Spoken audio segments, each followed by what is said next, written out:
Welcome to 7 news Telugu బులెటిన్ల ముందుగా headlines. Udayabhanu Chib అరెస్టుపై BJP ఆగ్రహం.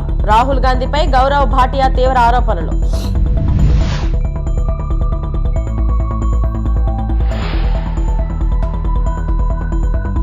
కల్తీ నెయ్యి వ్యవహారం దోషులు ఎవరైనా శిక్ష పడాల్సిందే.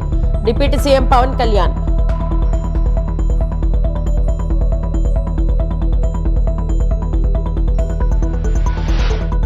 ప్రతి గిరిజన గూడానికి రోడ్డు అనుసంధానం. శాసనసభలో ప్రభుత్వ హామీ.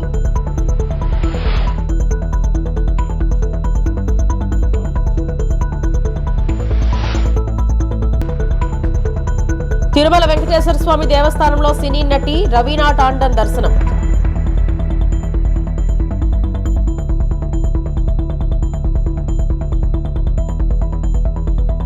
గత ప్రభుత్వం పనులకు రంగులు వేసి క్రెడిట్ తీసుకోవద్దు. మాజీ మంత్రి హరీష్ రావు.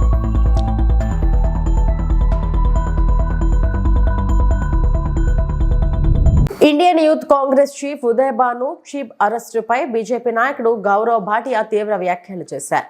ఏఏ సమ్మిట్ సందర్భంగా యూత్ కాంగ్రెస్ కార్యకర్తలతో షర్ట్లెస్ నిరసన నిర్వహించినందుకు ఉదయభాను చిప్ ను అరెస్టు చేసినట్లు తెలిపారు. ఢిల్లీ పోలీసులు ఆయనను 7 రోజుల రిమాండ్కు కోరగా కోర్టు 4 రోజుల పోలీస్ కస్టడీకి పంపినట్టు చెప్పారు. ఈ వ్యవహారం వెనుక రాహుల్ గాంధీ కుట్ర ఉందని గౌరవ్ భాటియా ఆరోపించారు.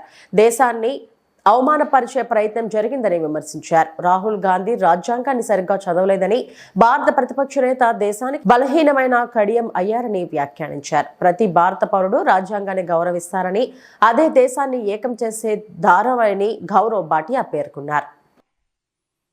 ये जो नकली राहुल गांधी की दुकान है, मोहब्बत की दुकान, इसमें केवल नंगई और बेशर्मी का सामान। आज की बड़ी खबर, अभी जब प्रेस वार्ता के लिए आ रहा था उससे कुछ क्षण पहले आई। उदयभान कांग्रेस पार्टी का जो यूथ विंग है उसका अध्यक्ष राहुल गांधी के इशारे पे एआई समिट के दौरान जब पूरे विश्व की नजर भारत पे है, भारत का डंका पूरे विश्व पटल पर है, तब अपनी टी शर्ट उतरवाना, नंगे हो जाना, जिससे कि भारत की छवि धूमिल हो, ये कर रहे थे। बताया जाता है इनकी गिरफ्तारी हुई और दिल्ली पुलिस ने 7 दिन की पुलिस रिमांड मांगी थी न्यायालय से। अभी अभी न्यायालय का आदेश आया है। सारे तथ्यों को देखते हुए संविधान में अभिव्यक्ति की आजादी, विरोध प्रदर्शन करने का अधिकार, इसको ध्यान में रखते हुए 4 दिन की पुलिस कस्टडी स्वीकार कर ली है। आप भारत को नंगा करना चाहते थे राहुल गांधी जी, आज आप खुद राजनीतिक तौर पे पूरी तरह से नंगे हो चुके हैं।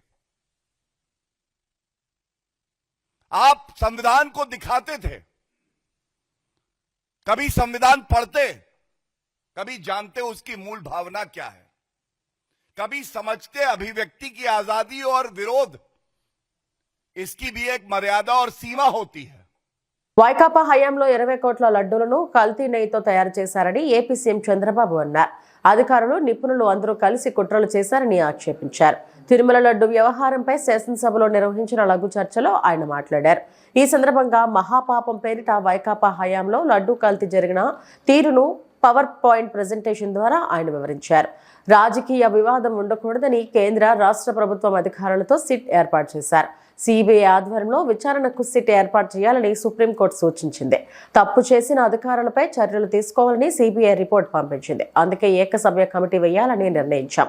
లడ్డు వ్యవహారంలో కాకుండా అనేక విషయాల్లో తప్పులు చేశారు. 2019-24 మధ్య 59.71 లక్షల లీటర్ల కల్తీ నెయ్యి వినియోగించారు. 231.51 కోట్ల అక్రమాలు జరిగాయి. ఫుడ్ సేఫ్టీ నిబంధనలను నీరుగార్చారు. ఒక పద్ధతి ప్రకారం లాలూచి పడిన లూటీ అని స్పష్టంగా తేలింది. కల్తీ నెయ్యి అని నిర్ధారణ అయినా రిపోర్టును తొక్కిపెట్టారు. లడ్డూలో జంతు కొవ్వు కలిసిందని నేను సొంతంగా ఏమీ చెప్పలేదు. ఎన్డీడీబీ ఇచ్చిన రిపోర్టునే చెప్పా. ఆ భగవంతుడే నాతో చెప్పించాడని చంద్రబాబు అన్నారు. వెంకటేశ్వర స్వామికి అన్యాయం జరుగుతూ ఉంది. దేవాలయాలపైన దాడులు జరుగుతున్నాయి. ఎవరన్నా ఎదిరించి మాట్లాడితే వాళ్ళందరి మీద విపరీతమైనటువంటి కేసులు పెట్టి హెరాస్ చేసే పరిస్థితి వచ్చింది. నేను కూడా ఒక బాధితుడిని. రాముడి తల తీసేస్తే అక్కడికి పోయి అక్కడ ఏం జరిగిందో వాస్తవాన్ని ప్రజలకు తెలియజేయాలనుకుంటే తిరిగి నా మీదనే కేసులు పెట్టే పరిస్థితికి వచ్చారు. అలాంటి పరిస్థితులన్నీ చూసాం. అందుకే నేను ముఖ్యమంత్రి అయిన తర్వాత మొట్టమొదటి సంతకం ఒక ప్రిన్సిపల్ సెక్రటరీని వేసుకోవాలి. అప్పుడే బిజినెస్ అంతా వాళ్ళు చేస్తారు. అది వేసిన తర్వాత రెండో సంతకం తిరుమల తిరుపతి దేవస్థానం ప్రక్షాళన కోసం ఈవోని నామినేట్ చేశాను. తద్వారా దీన్ని పూర్తిగా ముందు తీసుకుపోవడం కోసం ఆ రోజు శ్యామలరావు గారిని వేశాను. నేను అందుకే మహాపాపం అన్నాను. దీన్ని 59,71,000 కేజీలు ఈ యొక్క అడల్టరేషన్ జరిగింది. కల్తీ నెయ్యి వినియోగం చూస్తే 234,51,00,000 నిధులు ఖర్చు పెట్టారు. అదే కాకుండా ఆర్గనైజ్డ్ నేరంతో లడ్డు ప్రసాదం అపవిత్రం చేశారు. ల్యాబ్లకు కన్నుగప్పి టెండర్లు దక్కించుకొని, అంటే లీనియంట్వి లేకపోతే ఇది జరిగేది కాదు. 19-24 మధ్యకాలంలో మీరు ఒకసారి చూస్తే 20,01,00,000 లడ్డూలు కల్తీ నెయ్యితో తయారు చేశారు. అధికారులు, నిపుణులు, సిండికేట్ అంతా కలిసే ఇది జరిగింది. ఒకరు కలిసిపోయారు. దీనిపైన 23/1/2026 సిబిఐ ఛార్జ్షీట్ వేసే పరిస్థితికి వచ్చారు. ఆ ఛార్జ్షీట్ కూడా నేను సుప్రీంకోర్టుకు మళ్ళీ ఇక్కడ కూడా 2 విషయాలు మనం గుర్తుపెట్టుకోవాల్సిన అవసరం ఉంది. ఈ కేసు ఏదైతే నా నోటీస్కి వచ్చినప్పుడు నేను ఆ రిపోర్ట్ బేస్ చేసుకొని అనౌన్స్ చేశాం. ఉప ముఖ్యమంత్రి గారు చెప్పినట్టు ఆ రోజు మేము అందరం కూడా ఆలోచించుకొని అనౌన్స్ చేశాం. అనౌన్స్ అంటే నేను చెప్పాను, అడిగితే కూడా నేను వివరాలు చెప్పాను. అది అయిన తర్వాత దీని మీద ఒక సిట్ వేయాలని మేము ఆలోచించాం. ఇలాంటివి పునరావృతం కాకుండా చేయడానికి ఒక సిట్ వేయాలని చెప్పి ఆలోచిస్తే దానిపైన ఛాలెంజెస్ సుప్రీంకోర్టు పోవడం, సుప్రీంకోర్టు దీని మీద అధ్యయనం చేసిన తర్వాత ఇది రాజకీయ కాంట్రవర్సీ ఉండకూడదనే ఉద్దేశంతో రాష్ట్ర ప్రభుత్వం, కేంద్ర ప్రభుత్వం అధికారులతో ఒక సిట్ ఒకటేసి సిబిఐ ఆధ్వర్యంలో ఎంక్వైరీ చేయమని ఒక సిట్ కాన్స్టిట్యూట్ చేసే పరిస్థితికి వచ్చారు. అంటే ఆ రోజు పోయింది కూడా అధ్యక్ష సుప్రీంకోర్టుకి వైఎస్ఆర్ కాంగ్రెస్ పార్టీ వెళ్ళారు. కల్తీ నెయ్యి వ్యవహారంలో దోషులు ఎవరైనా సరే శిక్ష పడాల్సిందేనని డిప్యూటీ సీఎం పవన్ కళ్యాణ్ అన్నారు. తిరుమల లడ్డు కల్తీ వ్యవహారంపై శాసనసభలో జరిగిన లఘు చర్చలో ఆయన మాట్లాడారు. కల్తీ నెయ్యిలో ఏ రసాయనాలు వాడారో ఆ పెరుమాళ్లకే తెలియాలన్నారు.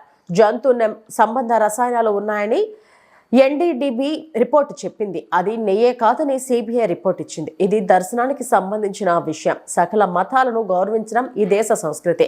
టీటీడీ పాత బోర్డును జగన్ ఎందుకు వెనకేసుకొస్తున్నారు అంటే ఆయనకు భాగం ఉన్నట్టే కదా అని పవన్ అన్నారు. ఈ రోజుకి వెనకేసుకు రావాల్సిన అవసరం లేదు. వెరీ క్లియర్ కట్ రిపోర్ట్ ఇచ్చింది. ఇందులో కంప్లీట్గా అసలు నెయ్యి లేకుండా వీళ్ళు నెయ్యి తయారు చేశారు. కనుక రసాయనాలతోటి, పామాయిల్ తోటి వీటన్నిటితో బేస్ చేసుకొని నెయ్యి లేకుండా నెయ్యి తయారు చేశారు. It's very clear cut, it's evident. ఇప్పుడు ఎందుకు ఇంత డిస్కషన్ అవుతుంది అధ్యక్ష? మనందరం కూర్చోబెట్టి ఇంత సభా సమయాన్ని ప్రజలకు ఇవ్వాల్సింది కేవలం తిరుపతి లడ్డు గురించి ఎందుకు మాట్లాడాల్సి వస్తుందంటే, వాళ్ళు నిజంగా కనుక ఉప్పేసుకుని ఉంటే కల్తీ జరిగింది, దానికి తగ్గ లా ఏం కోర్స్ యాక్షన్ ఏం తీసుకోవాలో తీసేసుకుని అయిపోతుంటే దానికి ఎవరైతే పర్పెట్రేటర్స్ ఉన్నారో వాళ్ళకి ఆ శిక్షగా వెళ్ళిపోతారు. అలా కాకుండా అసలు ఆ నెయ్యిలో కల్తీ లేదు, యానిమల్ ఫ్యాట్ లేదు, రిపోర్ట్ ఇచ్చిన తర్వాత ఇవన్నీ. అందుకని ఈ సభ ఈరోజు ఇంతమంది మాట్లాడాల్సి వస్తుంది అధ్యక్ష. మాకు ఏమనిపించిందంటే అధ్యక్ష,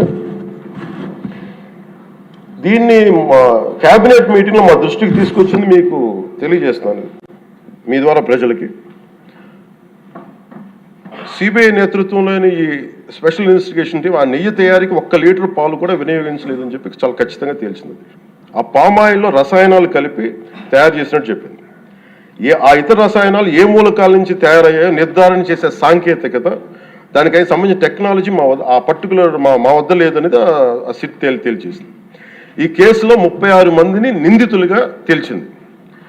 శ్రీవారి ప్రసాదాన్ని అపవిత్రం చేసేందుకు ఒక ప్రణాళిక, ఒక ప్లాన్ ప్రకారం కుట్ర జరిగిందన్నట్టు సిట్ తెలియజేసింది.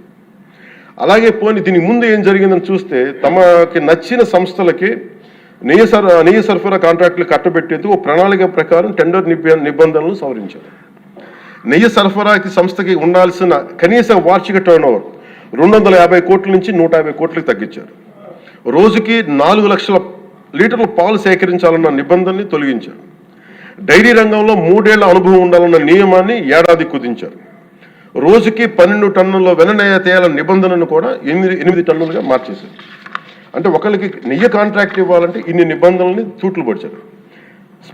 అది చేసిన తర్వాత మళ్ళీ సవరణ అనంతరం వీళ్ళు ఎంపిక చేసిన సంస్థలు 20-23 మధ్య నెయ్యి సరఫరా చేశాయి. నెయ్యి సరఫరా చేసిన సంస్థకు అందుకు కావాల్సిన కనీస అర్హతలు లేవని సిట్ ఛార్జ్ షీట్లో ఉంది. వీరు నెయ్యి సరఫరా ఎంచుకున్న సంస్థలు బోలేబాబా అని కానీ దానికి అనుబంధ సంస్థలు మాల్గంగా, వైష్ణవి డైరీలు 1 లీటర్ కూడా నెయ్యిని పాల నుంచి తయారు చేయాలని స్పష్టంగా చెప్పారు. ఇది 1924 మధ్య 11 కోట్ల మంది భక్తులను శ్రీవారిని దర్శించుకుంటే ఆ కాలంలో మొత్తం 48 కోట్ల లడ్డు ప్రసాదాలు విక్రయం జరిగింది. దాంట్లో సుమారు 20 కోట్ల లడ్డూలు నకిలీ నెయ్యితో తయారయ్యాయని చెప్పి టీటీడీ రికార్డ్స్ తెలియజేస్తాం. ఆ 11 కోట్ల మందికి రసాయనాలతో నిండిన మన లడ్డూలు పంపించారు.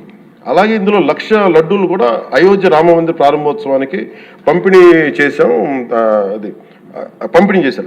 ఏపీ రాష్ట్రంలోని ప్రతి గిరిజన గూడానికి రోడ్డు సౌకర్యం కల్పించేందుకు చర్యలు తీసుకుంటున్నట్టు ప్రభుత్వం శాసనసభలో వెల్లడించింది.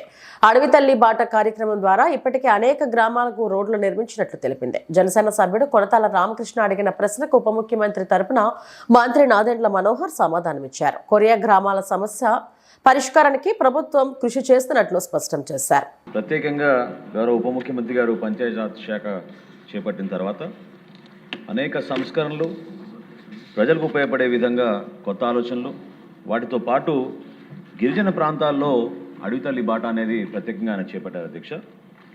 వాటికి అనేక కోణాల నుంచి ఆలోచించి అంతిమంగా ఈ ప్రాంతాల్లో నివసిస్తున్న మన గిరిజనులు జాతి సంపదగా మనం భావించుకుని వారికి ప్రత్యేకంగా మనం అందించాల్సిన సౌకర్యాల గురించి ఫోకస్ చేస్తూ ఈ విధంగా పంచాయతీరాజ్ శాఖలో కొన్ని సంస్కరణలు తీసుకొచ్చారు అధ్యక్ష. మొదటి ప్రశ్నకు గౌరవ సభ్యులు రామకృష్ణ గారు అడిగిన దానికి ప్రధానమంత్రి జన్మన్, ఎంజీఎన్ఆర్ఈజీఎస్, అదేవిధంగా పిఆర్ఆర్ ట్రైబల్ సబ్ ప్లాన్ గ్రాంట్ల కింద మంజూరు చేసిన పనులను అడవి తల్లి బాట కార్యక్రమం కింద చేపడుతున్నారు అధ్యక్ష. పంచాయతీరాజ్ శాఖ నిర్మించబోయే రోడ్ల మంజూరు వారీగా వివరాలు ఈ విధంగా నేను ఇప్పుడు చదువుతాను అధ్యక్ష. పిఎం జన్మన్ కింద టోటల్ నెంబర్ ఆఫ్ రోడ్స్ 303, అందులో బ్రిడ్జెస్ వంతెనలు 33, ట్రైబల్ హ్యాబిటేషన్స్ 341, దాని లెంత్ 865.96 కిలోమీటర్ల అధ్యక్ష. దానికి శాంక్షన్ చేసిన అమౌంట్ 914,44,00,000. అదేవిధంగా మహాత్మా గాంధీ ఎన్ఆర్ఈజీఎస్ పథకం కింద 81 రోడ్లు, వాటికి దాదాపు 106 ట్రైబల్ హ్యాబిటేషన్స్ కవర్ చేసుకునే విధంగా 156 కిలోమీటర్లు పొడవున్న ఈ రోడ్లకి 111 కోట్ల రూపాయల 9 లక్షల రూపాయలు శాంక్షన్ చేయడం జరిగింది అధ్యక్ష. పిఆర్ఆర్ ట్రైబల్ సబ్ ప్లాన్ కింద 9 రోడ్లు, 19 హ్యాబిటేషన్స్ కవర్ అవుతాయి అధ్యక్ష. దీని లెంత్ సుమారు 48.85 కిలోమీటర్లు. దీనికి శాంక్షన్ అయిన అమౌంట్ 49,73,00,000 అధ్యక్ష. మహాత్మా గాంధీ ఎన్ఆర్ఈజీఎస్ కింద ట్రైబల్ సబ్ ప్లాన్ కింద అడవి తల్లి బాట అనే కార్యక్రమం గౌరవ ఉప ముఖ్యమంత్రి గారు చేపట్టి ఆ ప్రాంతాల్లో ఎనలేని అభివృద్ధి తీసుకొచ్చి ప్రస్తుతానికి ఒక లక్ష్యంగా తీసుకుని 467 హ్యాబిటేషన్స్ కోసం 1,077 కోట్ల రూపాయలు వారికి మంజూరై అక్కడ పనులు జరిగే విధంగా మన ప్రభుత్వం ప్రతిపాదించింది అధ్యక్ష. వరంగల్లో నిర్మాణంలో ఉన్న సూపర్ స్పెషాలిటీ ఆసుపత్రి పనుల పురోగతిని మాజీ మంత్రి హరీష్ రావు పరిశీలించారు. ఈ సందర్భంగా ఆయన కాంగ్రెస్ సర్కార్పై తీవ్ర విమర్శలు చేశారు. బీఆర్ఎస్ పోరాటంతోనే ప్రభుత్వంలో చలనం వచ్చిందని, గత బీఆర్ఎస్ ప్రభుత్వం నిర్మించిన ఆసుపత్రికి కేవలం రంగులు వేసి క్రెడిట్ తీసుకోవాలని చూస్తున్నారని అన్నారు. గత బీఆర్ఎస్ ప్రభుత్వం చేపట్టిన పనులను ప్రస్తుత కాంగ్రెస్ పార్టీ ప్రభుత్వం కొనసాగించడంలో విఫలమైందని విమర్శించారు. దేవాదుల ప్రాజెక్టును పూర్తి చేయడంలో నిర్లక్ష్యం చూపుతున్నారని, మంత్రులు ఎవరికి వచ్చినట్టు వారు డేటన్లు ప్రకటిస్తున్నారని ఆరోపించారు. ఇన్నిసార్లు వరంగల్కి వచ్చిండు రేవంత్ రెడ్డి, ఒక్కసారన్నా ఎంజీఎం విజిట్ చేసినవా? 2.5 ఏళ్లలో ఆరోగ్య మంత్రి ఎప్పుడన్నా ఎంజీఎం ఆసుపత్రులు అడుగు పెట్టిండా? పందికొక్కులకు ఎలుకలకు నిలయమైపోయింది ఎంజీఎం ఆసుపత్రి. స్ట్రెచ్చర్లు లేవు, వీల్ చైర్లు లేవు, మంచాలు లేవు, మందులు లేవు, టెస్ట్లకు కావలసినటువంటి మెటీరియల్ లేదు. మొత్తం కూడా ఇలా కుప్ప చేసిండ్రు. ఆనాడు సూపర్ స్పెషాలిటీ ఆసుపత్రిలో గుండెకు సంబంధించిన 250 శస్త్రచికిత్సల్ని బీఆర్ఎస్ ప్రభుత్వం ఉండగా చేసినాం. ఇప్పుడు ఏమైంది? సూపర్ స్పెషాలిటీ ఆసుపత్రిలో ఏడాదిన్నర్థం కింద ఏసీలో నీళ్లు లీక్ అవుతున్నాయట. ఏసీలో నీళ్లు లీక్ అవుతున్నాయని థియేటర్ను మూసేసిండ్రు. ఏడాదిన్నర్థమై గుండె శస్త్రచికిత్సలు వరంగల్లో ఆగిపోయినాయి. పేషెంట్లను హైదరాబాద్ పోండి అంటున్నారు, నిమ్స్కు పోండి అంటున్నారు. సగం మంది జనగామ ఆలేరు దాటే వరకే, భువనగిరి వరకే ప్రాణాలు పోతున్నాయి. అంబులెన్సులు వరంగల్కు వాపసు వస్తున్నాయి. ఇదా మీ ఉద్దారకం? మేము కట్టింది నడిపించే తెలివి కూడా లేదా మీకు? ఆనాడు బీఆర్ఎస్ సూపర్ స్పెషాలిటీ ఆసుపత్రిని పూర్తి చేసి కేత్ ల్యాబ్ను పెట్టి అన్ని రకాలుగా మీకు అప్పజెప్పిపోతే గా ఏసీ పైపుల నీళ్లు లీక్ అయితే మరమ్మతు చేసే తెలివి కూడా లేదా ఈ ప్రభుత్వానికి? ఏసీ పైపుల నీళ్లు లీక్ అవుతున్నాయని ఆపరేషన్ థియేటర్లు మూతబెట్టారా? క్యాత్ ల్యాబ్ను మూసేస్తారా? గుండెకు సంబంధించిన శస్త్రచికిత్సలు నిలిపివేస్తారా? ఇదేం నిర్వాహకం అని చెప్పి ఈ రోజు నేను ప్రశ్నిస్తా ఉన్నా. రాజమండ్రి కిమ్స్ హాస్పిటల్లో కల్తీపాల బాధితులను వైఎస్ఆర్సీపీ నేతలు విడుదల రజని, సీదరి అప్పలరాజు, తానేటి వనిత, వేణుగోపాలకృష్ణ, మార్కాని భరత్, జక్కంపూడి రాజా, తలారి వెంకట్రావు, డాక్టర్ గూడూరు శ్రీనివాస్ పరామర్శించారు.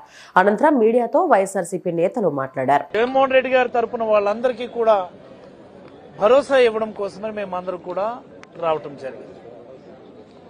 జరిగినటువంటి సంఘటన తరువాత జరిగినటువంటి పరిణామాలు కూడా మీకు అందరికీ కూడా విదితమే. ప్రభుత్వ స్పందన ఎంత నామమాత్రంగా ఉందో కూడా మన అందరం చూసాం. మీరు ఒకసారి గమనిస్తే ఈ రాష్ట్రంలో ఏ సంఘటన జరిగినా సరే, ఏ రకమైనటువంటి సంఘటన అయినా సరే, వాటర్ కంటామినేషన్ వచ్చి పిల్లలకు బాగలేదు, లేకపోతే ఎవరో చనిపోయారన్న, ఫుడ్ కంటామినేషన్ వచ్చి విలేజెస్ ఖాళీ అయిపోయే పరిస్థితి వచ్చి ప్రాణాలు పోయే పరిస్థితి వచ్చిందన్న, ఎక్కడైనా ఒక చిన్న తొక్కిసలాట జరిగి ప్రాణాలు పోయాయన్న, వెంటనే ముఖ్యమంత్రి గారు ఒకటే మాట, 5 లక్షల ఎక్స్గ్రేషియా ఇస్తాం, మీరెవరు మాట్లాడదు. 10 లక్షల ఎక్స్గ్రేషియా ఇస్తాం, మీరెవరు మాట్లాడదు. ఇదేనా ప్రభుత్వం పని? ఈ ప్రభుత్వం వచ్చిన తర్వాత కల్తీకి జరిగినటువంటి సంఘటనలు నేను కొన్ని మీ నోటీసు తీసుకొస్తా. ఈ ప్రభుత్వం 2024 జూన్లో కొలువు తీరింది. జూన్లో on the very next month 2024 జూలైలోనే మా శ్రీకాకుళం జిల్లా కేజీబీవి అంటే ఒక మహిళా గర్ల్స్ కి సంబంధించినటువంటి హాస్టల్ కేజీబీవి వాటర్ కంటామినేషన్ అని సుమారుగా ఒక 20 మంది పిల్లలు హాస్పిటలైజ్ అయ్యారు. అసలు అదే రోజు కానీ ప్రభుత్వం కళ్ళు తెచ్చుంటే, అదే రోజు కానీ ప్రభుత్వానికి నిజంగా చిత్తశుద్ధి ఉంటే, హాస్టల్స్ లో వాటర్ కంటామినేషన్ ఏంటి, హాస్టల్స్ లో ఫుడ్ కంటామినేషన్ ఏంటి, గత 5 ఏళ్లు కూడా ఈ రకమైనటువంటి వార్తలు మనం ఎక్కడా చూడలేదు కదా జగన్మోహన్ రెడ్డి గారి హయాంలో అన్నటువంటి కనీస జ్ఞానం ఉండుంటే ఈ రోజు ఇలాంటి పరిస్థితులు వచ్చేవి కాదు. అనంతపురం జిల్లా కోర్టుకు 3వ బాంబు బెదిరింపు మెయిల్స్ వచ్చాయి. ఇటీవల కాలంలో గుర్తు తెలియని వ్యక్తుల పేర్లపై 2 సార్లు కోర్టుకు బాంబు బెదిరింపు జీమెయిల్స్ వచ్చాయి. ఇవాళ మరోమారు రమేజా, హుస్సేన్ పేరుపై మూడోసారి బాంబు బెదిరింపు మెయిల్స్ రావడంతో న్యాయవాదులు ఆందోళన వ్యక్తం చేశారు. బాంబు స్క్వాడ్ రెండో పట్టణ పోలీసులు కలిసి ఆయా పరిసర ప్రాంతాల్లో పరిశీలించారు. ఇవాళ 11:05 బాంబు పేలుతుందని, మధ్యాహ్నం ఇస్లామిక్ ప్రార్థనకు భంగం కలుగుతుందని, 15 RDX బాంబులను అమర్చబడినట్లు మెయిల్ ద్వారా పంపిన లేఖలో పేర్కొన్నారు. బాంబు బెదిరింపు మెయిల్స్ వ్యవహారంపై న్యాయవాదులు అసంతృప్తి వ్యక్తం చేస్తున్నారు. 3 సార్లు జిల్లా కోర్టుకు బెదిరింపు మెయిల్స్ వచ్చినా పోలీసులు మెయిల్స్ పంపిన వారిని ఎందుకు గుర్తించడం లేదని ప్రశ్నిస్తున్నారు. వెంటనే అజ్ఞాత వ్యక్తులను పట్టుకోవాలని డిమాండ్ చేస్తున్నారు.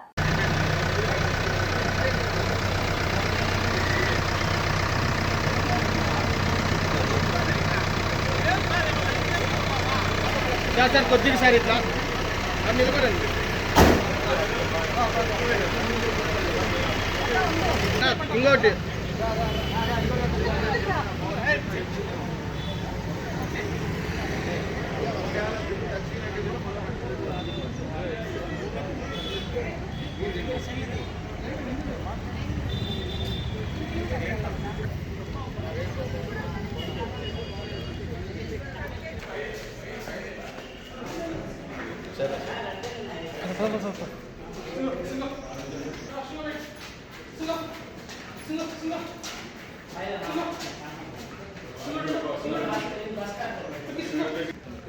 సింగో బేటా వెరీ గుడ్ శబాష్ సింగో వెరీ గుడ్ సింగో ఫిష్ సింగో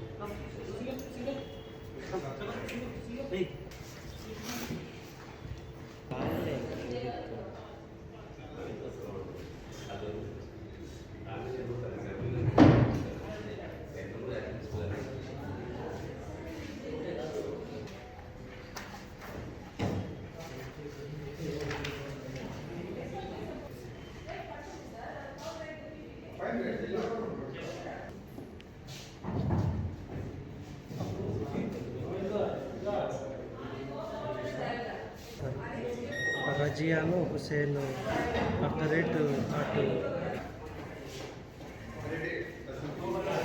ఖమ్మం కలెక్టరేట్ ప్రాంతం వెలుగుమట్టల్లోని 62 ఎకరాల భూదాన్ భూముల్లో నివసిస్తున్న 2000 మందిని కొంతమంది కాంట్రాక్టర్ల ప్రయోజనం కోసం కాంగ్రెస్ ప్రభుత్వం అన్యాయంగా ఖాళీ చేస్తుందని, 15 సంవత్సరాల క్రితం భూదాన్ భూముల వాళ్లు పేదలకు పట్టాలు ఇచ్చారని, వాళ్లకు నివాసం ఉండటానికి హక్కు కూడా ఉందని, హైకోర్టు కూడా వాళ్ళకి పట్టాలు ఇచ్చిందని, పేదలను ఇబ్బంది పెట్టదని స్టే ఇచ్చి వాళ్లకు నీళ్లు, కరెంటు, స్కూల్ కూడా ఇవ్వండి హైకోర్టు ఆదేశాలు ఇచ్చిందంటూ ఇన్ని ఆదేశాలు ఉన్నప్పటికీ కాంగ్రెస్ ప్రభుత్వం ఏకపక్షంగా ఎందుకు పేదల కూలుస్తున్నారో అర్థం కావడం లేదని అడ్వకేట్ సుగుణారావు అన్నారు.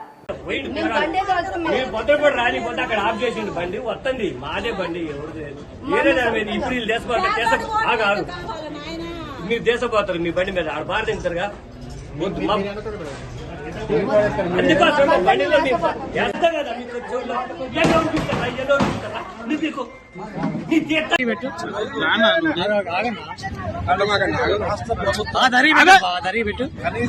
మధ్యలో పెట్టకు వెలుగుమట్ల గ్రామంలో సుమారు 2000 మంది ప్రజల గుడిసెల్ని ఎలాంటి కోర్టు ఆర్డర్ లేకుండా, ఎలాంటి ఆదేశాలు లేకుండా ఏకపక్షంగా కాంగ్రెస్ పార్టీ తన నమ్ముకున్నటువంటి కొంతమంది కాంట్రాక్టర్ల కోసం, వాళ్ళ ప్రయోజనం కోసం గుడిసెల్ని ఏకపక్షంగా రాజ్యాంగ విరుద్ధంగా కూల్చేస్తున్నారు. వెలుగుమట్ల గ్రామంలో భూదాన భూమి ఉంది. సుమారు 62 ఎకరాల భూదాన భూమి ఉంది. ఈ భూమిని సుమారు 14-15 సంవత్సరాల క్రితం పేదలు భూదాన బోర్డు ద్వారా పట్టాలు తెచ్చుకొని ఆ పట్టాలు రాజ్యాంగబద్ధంగా, చట్టబద్ధంగా వాళ్ళు నివాసం ఉంటున్నారు. వాళ్ళకి భూదాన బోర్డు వాళ్ళు పట్టాలు ఇచ్చిండ్రు. అదేవిధంగా హైకోర్టు వారు పట్టాలు ఇచ్చారు భూదాన పోర్టు వాళ్ళు. వాళ్ళకి అనేక మంది వాళ్ళ నివాసం ఉండడానికి హక్కు ఉందని చెప్పి పట్టాలు కూడా ఇవ్వడం జరిగింది. ఈ పట్టాలు ఇచ్చిన తర్వాత అనేక మంది వాళ్ళని ఇబ్బంది పెడతా ఉంటే, అనేక మంది ఆ భూమిని ఆక్రమించుకొని ఇబ్బంది పెడతా ఉంటే వాళ్ళు హైకోర్టుకి వెళ్లి హైకోర్టులో కూడా స్టే తెచ్చుకోవడం జరిగింది. హైకోర్టు వారు కూడా, గౌరవ తెలంగాణ హైకోర్టు వారు కూడా అక్కడ పేదలు ఉండవచ్చు, వాళ్ళని ఇబ్బంది పెట్టొద్దు, వాళ్ళు ఉండాలని చెప్పేసి హైకోర్టు వారు స్టే ఇచ్చారు, ఆదేశాలు ఇచ్చారు. రెవెన్యూ వాళ్ళు కానీ పోలీసు వారు కానీ ఎవరు కూడా జోక్యం చేసుకోవడానికి వీలు లేదు అని చెప్పి చాలా స్పష్టమైన ఆదేశాలు హైకోర్టు వాళ్ళు ఇచ్చారు.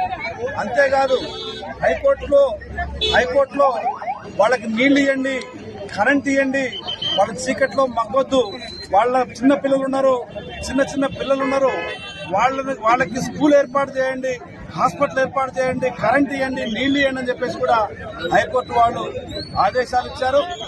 అదేవిధంగా లోయర్ కోర్టు ఖమ్మం కోర్టు వారు కూడా వాళ్ళని గుడిసెలు తీసేయడం కోసం, ఇండ్లు తీసేయడం కోసం ప్రయత్నం చేస్తే ఆ ఇండ్లు తీసేయవద్దని చెప్పి ఇక్కడ లోకల్ కోర్టు వారు కూడా ఆదేశాలు ఇవ్వడం జరిగింది, ఇంజక్షన్ ఆర్డర్ ఇవ్వడం జరిగింది. ఆ తర్వాత స్టేటస్ కో ఎట్లుందో అట్లా ఉంచండి భూమిని, ఆ గుడిసెలు కానీ ఇండ్లు కానీ వాటిని కూల్చొద్దు, వాళ్ళని డిస్టర్బ్ చేయొద్దు, అవి ఎట్లుండగా అట్లా ఉంచండి అని చెప్పేసి కూడా లోయర్ కోర్టు ఖమ్మం కోర్టు గౌరవ పీడీఎం గారు ఆదేశాలు ఇవ్వడం జరిగింది. తిరుమల శ్రీవారిని సినీ నటి రవీనా టాండన్ దర్శించుకున్నారు. మంగళవారం వీఐపీ ప్రారంభ విరామ దర్శన సమయంలో ఆమె స్వామివారి సేవలో పాల్గొన్నారు. ఆమెకు టీటీడీ అధికారులు స్వాగతం పలికి దర్శన ఏర్పాట్లు చేశారు. దర్శనం అనంతరం రంగనాయకుల మండపంలో పండితులు ఆమెకు ఆశీర్వచనం చేసి స్వామివారి తీర్థ ప్రసాదాలను అందజేశారు.